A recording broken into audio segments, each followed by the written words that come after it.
Sie waren nicht auf der Suche nach Außerirdischen. Aber was sie gefunden haben, könnte eins sein. Die NASA-Schüssel wurde auf Alpha Centauri ausgerichtet, unseren nächsten stellaren Nachbarn, und fing etwas auf, das niemand erwartet hatte. Ein hauchdünnes, absolut sauberes Signal.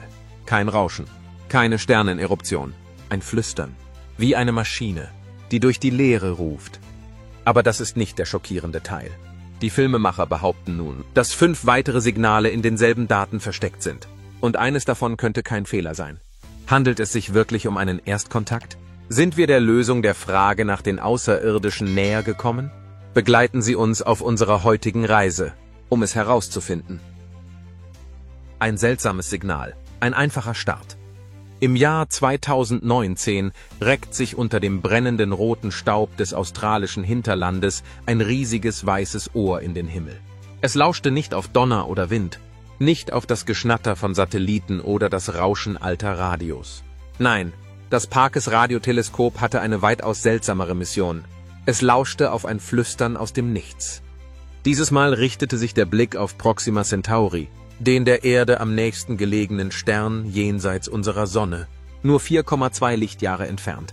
Astronomisch gesehen ist das unser Hinterhof.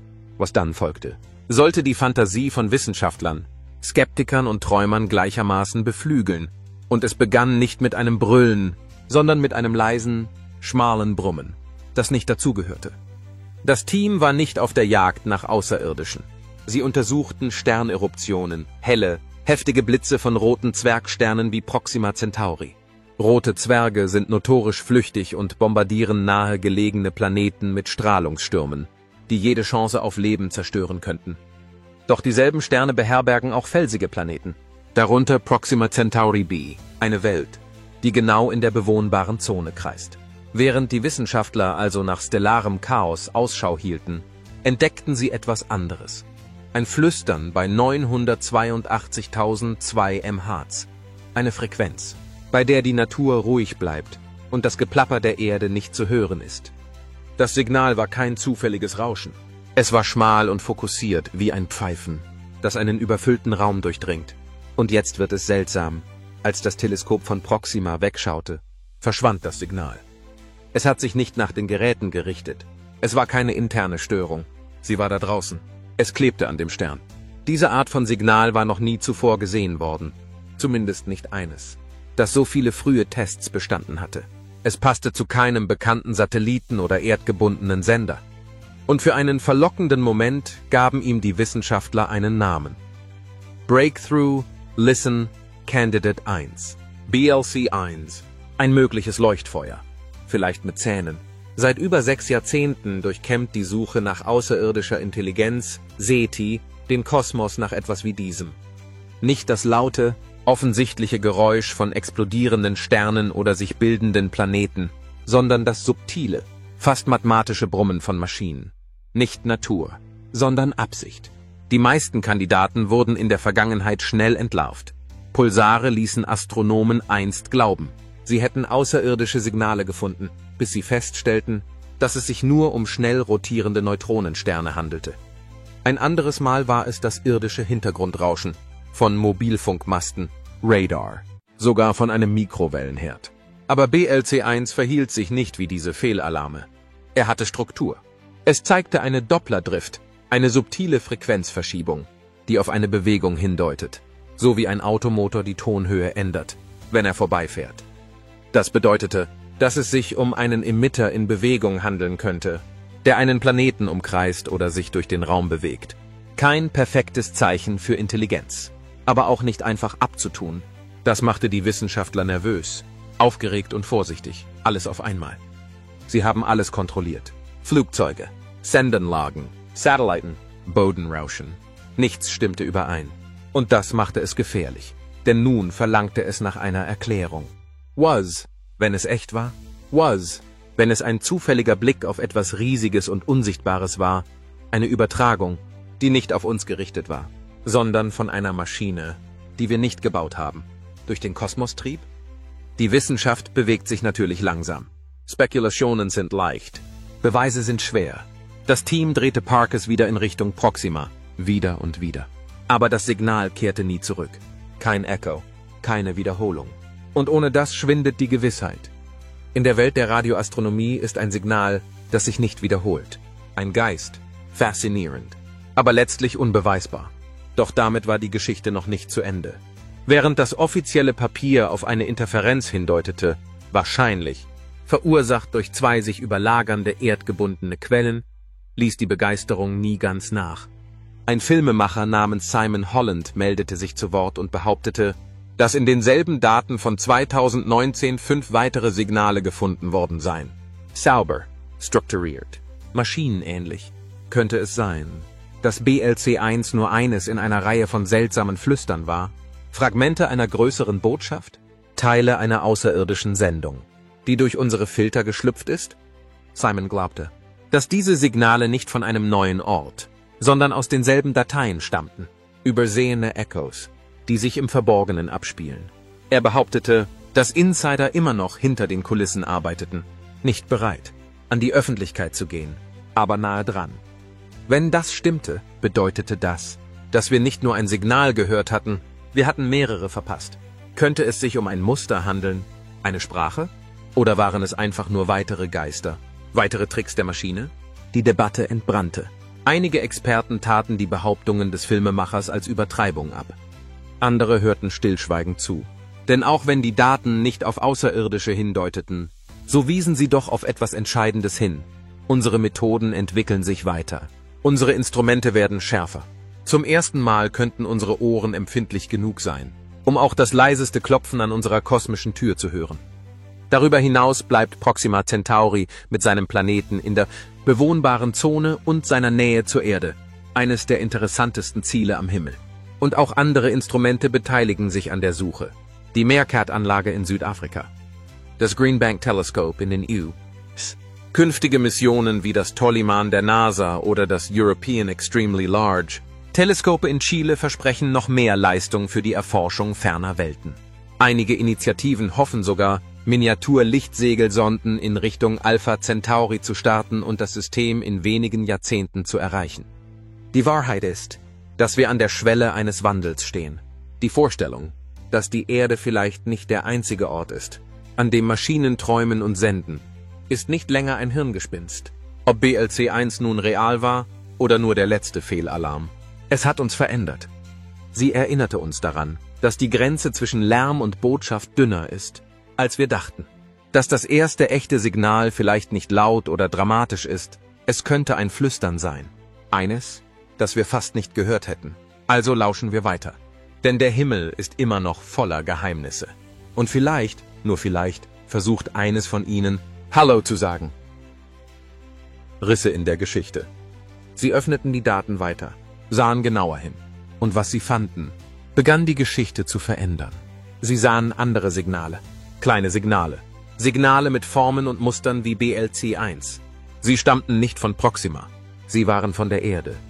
Sie sahen aus wie Echos von Maschinen, wie etwas, das von Uhrwerkzeugen tief im Inneren anderer Geräte erzeugt wird.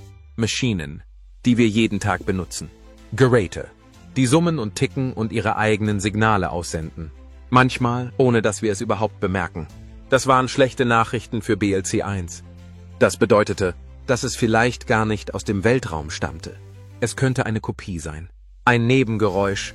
Etwas wurde hier gemacht, das von etwas anderem abprallte und landete direkt im Ohr des Teleskops. Ein neues Papier besagt, dass das Signal driftet. Nicht, weil es durch den Weltraum flog, sondern weil es durch zwei sich kreuzende Signale auf der Erde entstanden ist. Wie zwei Radiosender, die sich zufällig mischen. Ein Trick des Timings, ein von Maschinen erzeugter Geist. Das Team, das BLC-1 fand, war vorsichtig. Sie sagten nicht mit Sicherheit, dass es Außerirdische waren. Das haben sie nie getan. Aber sie sagten, es sei das aufregendste Signal, das sie je gesehen hätten. Und als die anderen Tests eintrafen, akzeptierten sie das Ergebnis. Es war wahrscheinlich nur eine Interferenz, ein Fehler der Erde, nicht eine Stimme von den Sternen. Das hätte das Ende sein müssen. Nur ein weiteres Fast, ein weiteres Vielleicht, das sich in ein Nein verwandelte. Aber nicht alle haben aufgegeben. Ein Filmemacher namens Simon hörte davon und sagte, er habe mit jemandem gesprochen, der dem Teleskopteam nahe stand. Er sagte, es seien 5 weitere Signale gefunden worden. Nicht nur zufällige Signale. Solche, die auch sauber aussahen, dicht, wie Maschinengerede, nicht wie etwas aus der Natur. Diese Signale wurden in denselben Daten gefunden, nicht von einem neuen Ort, sondern in denselben Dateien, die sie bereits überprüft hatten. Er glaubte, es seien Zeichen. Vielleicht keine vollständigen Botschaften, aber Stücke. Geflüster. Simon sagte, dass einige der Teams noch arbeiten würden. Im Stillen. Noch nicht bereit zum Teilen, aber nahe dran. Er sagte, sie seien fast bereit, es der Welt zu sagen. Und was sie sagen würden, könnte alles verändern. Das Signal verblasste. Aber nicht jeder war bereit, weiterzumachen. Die Rückkehr des Zweifels. Einige glaubten, die eigentliche Geschichte habe gerade erst begonnen. Das Summen kehrte zurück. Schwach, unsicher, aber nicht zu überhören. Das Signal wies immer noch zu viele Besonderheiten auf. Um es so einfach abzutun, die seltsame Frequenzverschiebung, das ungewöhnlich enge Band der Radiowellen, die abrupte Stille in dem Moment, in dem das Teleskop seinen Blick verlagerte. Dies waren keine alltäglichen Anomalien. Es waren keine Pannen, die man mit einem Achselzucken abtun konnte. Die meisten terrestrischen Störungen folgen dem Instrument, den Satelliten, der Elektronik und den mechanischen Geräuschen. Sie bewegen sich mit uns. Aber dieses Signal nicht. Es kam an, es blieb. Und dann, als ob es seinen eigenen Gesetzen gehorchte, verschwand es. Simon Holland war kein Wissenschaftler. Er war ein Filmemacher. Aber er hatte das Projekt Breakthrough Listen aufmerksam verfolgt und die Menschen, die dahinter standen, genau beobachtet. Dann behauptete er, selbst Neuigkeiten zu haben, etwas, das nicht öffentlich war, etwas Geflüstertes. Ein Tipp. Laut Simon hatte sich jemand aus dem Feld mit einer stillen Offenbarung gemeldet. BLC-1 war vielleicht nicht allein. Versteckt im gleichen Datensatz von 2019 gab es 5 weitere Signale. Nicht aus einer anderen Zeit, nicht von einem anderen Ort. Aus denselben Akten. Zunächst übersehene Signale, seltsam und schmal, mit den gleichen scharfen Merkmalen. Das war kein Rauschen. Sie waren kein zufälliges Rauschen. Sie hatten eine Struktur, ein Muster. Etwas, das auf Maschinen hindeutete, möglicherweise Maschinen, die nicht von dieser Erde stammten. Er bezeichnete sie als Kandidaten. Sie waren nicht validiert worden. Sie waren nicht so getestet worden wie BLC-1. Aber sie waren da, saßen in den Daten und warteten darauf, dass jemand sie entdeckte. Dies war der neue Faden, der die Gewissheit aufdröselte. Simon drehte ein Video, in dem er erklärte, dass einige Teams noch nicht weitergekommen waren. Dass trotz der offiziellen Veröffentlichungen, in denen BLC-1 als Fehlalarm deklariert wurde, andere Forscher immer noch arbeiteten, leise, sorgfältig und methodisch. Und vielleicht würden sie sehr bald bereit sein, zu sprechen. Bereit, etwas Großes mitzuteilen. Etwas, das alles verändern könnte. Die meisten Menschen wussten nicht, was sie glauben sollten. Die wissenschaftliche Erklärung war gründlich. BLC-1 war wahrscheinlich eine Interferenz von der Erde, eine Kopie, ein Echo, ein Fehler. Aber Simon bestand darauf, dass die Geschichte noch nicht zu Ende war.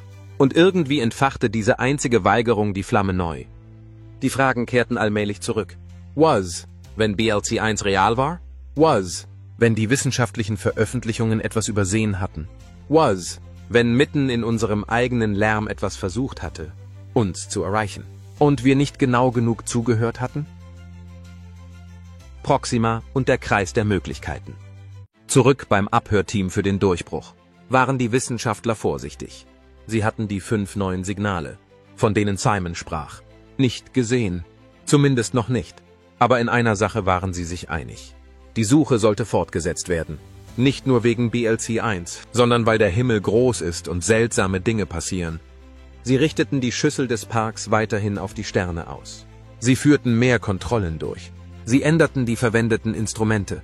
Sie fügten stärkere Filter hinzu, um von Menschen verursachte Geräusche auszublenden. Sie wussten, dass die Chancen gering waren, aber sie lauschten weiter. Jedes Signal wurde nun noch härter geprüft als zuvor. Das Team hatte von BLC-1 gelernt, dass auch das schönste Signal eine Täuschung sein kann. Dass Maschinen auf der Erde die Stimmen kopieren können, die wir aus dem All zu hören hoffen. Dass selbst ein kleines Kabel, das nicht an der richtigen Stelle sitzt, ein Signal wie einen Besucher aussehen lassen kann. Aber sie wussten auch, dass manchmal das erste Zeichen leise ist. Die erste Nachricht ist klein. Das erste Summen ist leicht zu übersehen. Also überprüften sie alles. Nicht nur Proxima Centauri. Sie wandten sich auch an Alpha Centauri. eine Sternengruppe, zu der Proxima und 2 weitere Sterne gehören. Alpha Centauri A und B sind größer, heller und nur ein wenig weiter von uns entfernt. Einige Wissenschaftler glauben, dass sie Planeten haben könnten. Vielleicht sogar solche wie die Erde.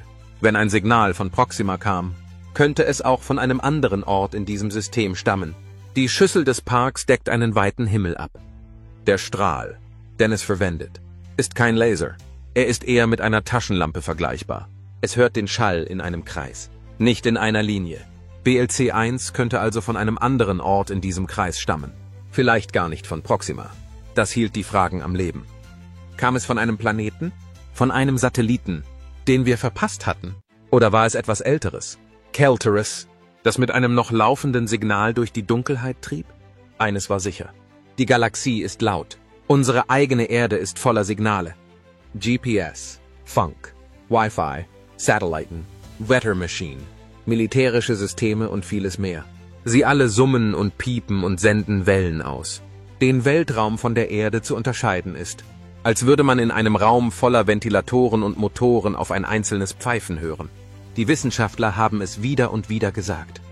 Es ist nicht leicht zu unterscheiden, was fremd ist und was nur uns gehört. Man kann es nur wissen, wenn man es noch einmal hört. Um es zweimal zu hören, um es ständig zu hören. Das ist bei BLC-1 nie passiert.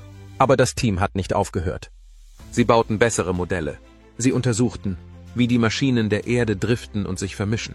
Sie kartierten jedes Signal, das sie finden konnten. Sie reinigten die Luft, sozusagen. Wenn sie das nächste Mal ein Summen hörten, wussten sie, was es war. Auch andere Gruppen schlossen sich an. Der Global Listening Effort.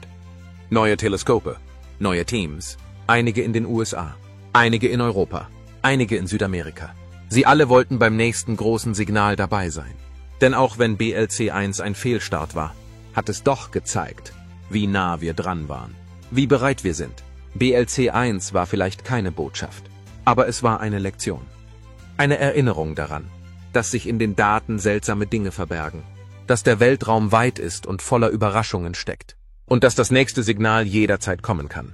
Die Menschen träumen immer noch von diesem Tag, der Tag, an dem wir das Echte fangen, der Tag, an dem das Summen nicht mehr aufhört, der Tag, an dem wir es wiederholen, immer und immer wieder.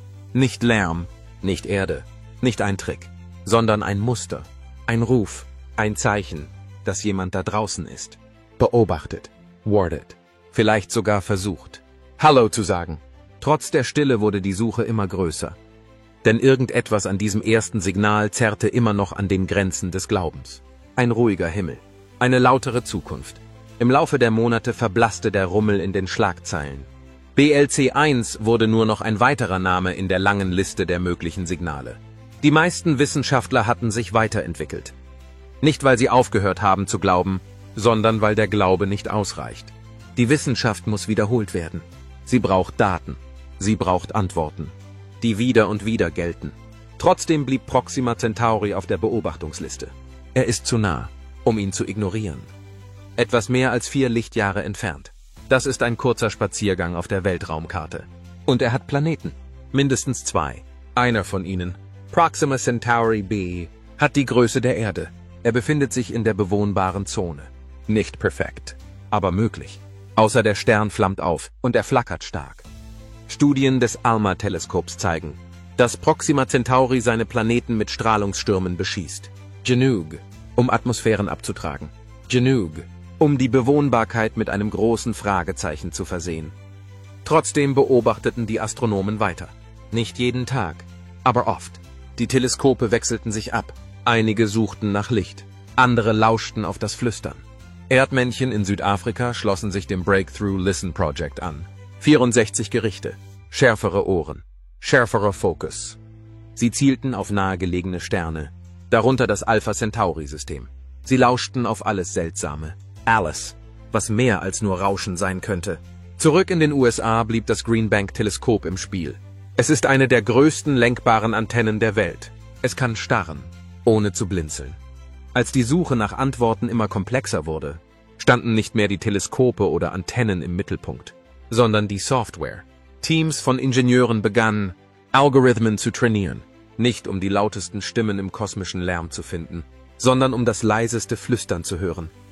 Die Art von Signalen, die dem menschlichen Auge entgehen, verbergen sich unter den Milliarden von Blips und Pings, die jede Sekunde den Himmel füllen. Satelliten, Flugzeuge, Mobilfunktürme, das meiste davon war bedeutungsloses Durcheinander. Aber irgendwo in diesem Ozean des Rauschens zeichnen sich Muster ab.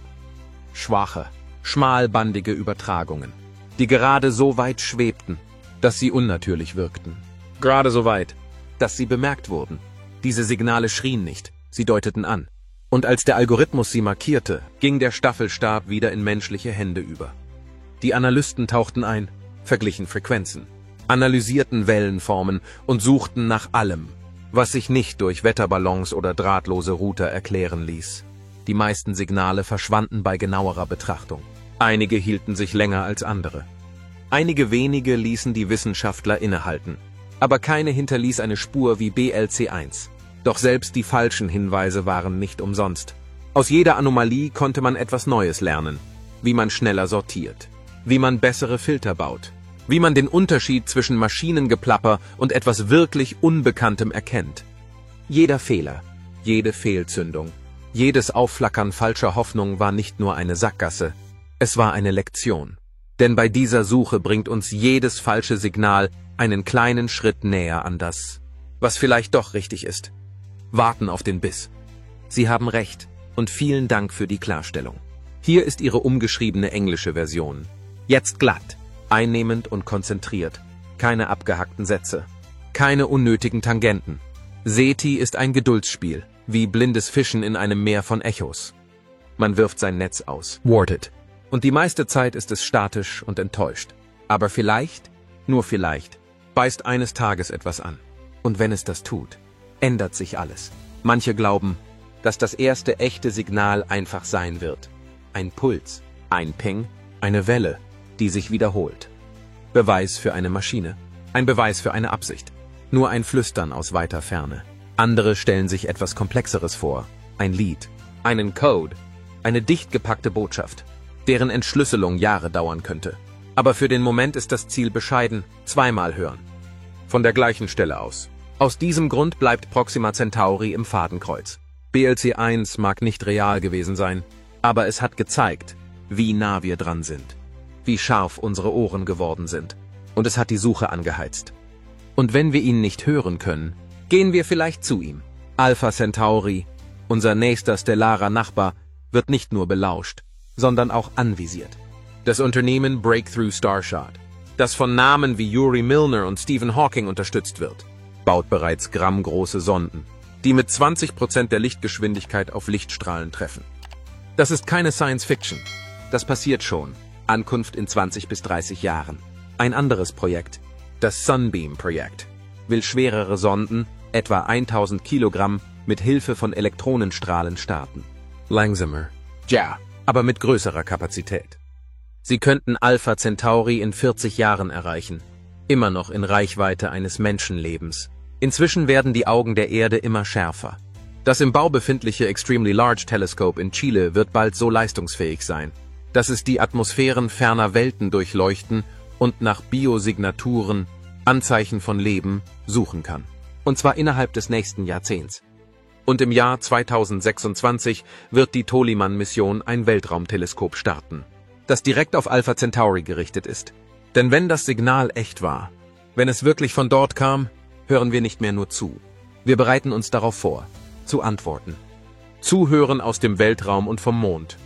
In einer beispiellosen Allianz haben sich die NASA und die Universität Sydney mit einem einzigen, aufregenden Ziel zusammengeschlossen.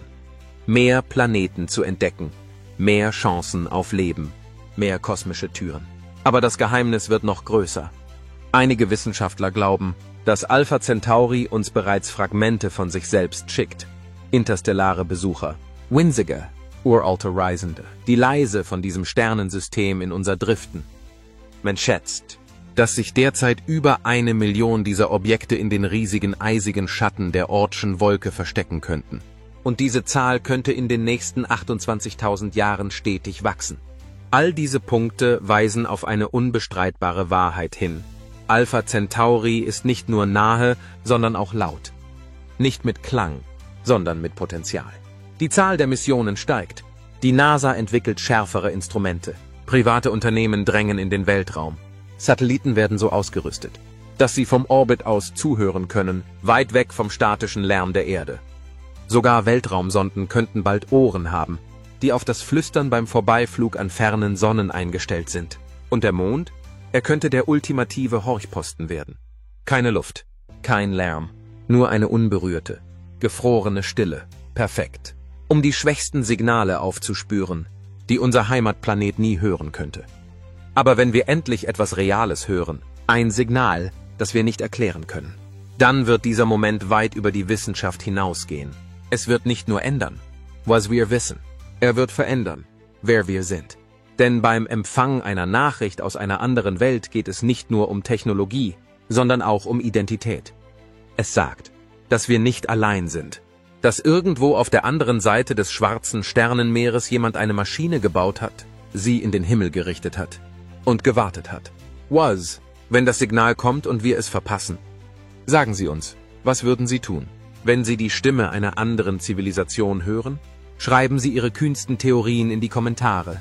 Drücken Sie den Gefällt mir-Button, wenn Sie bereit sind, die Wahrheit zu erfahren. Und abonnieren Sie diese Seite, um noch tiefer ins Unbekannte einzutauchen, denn diese Geschichte ist noch lange nicht vorbei.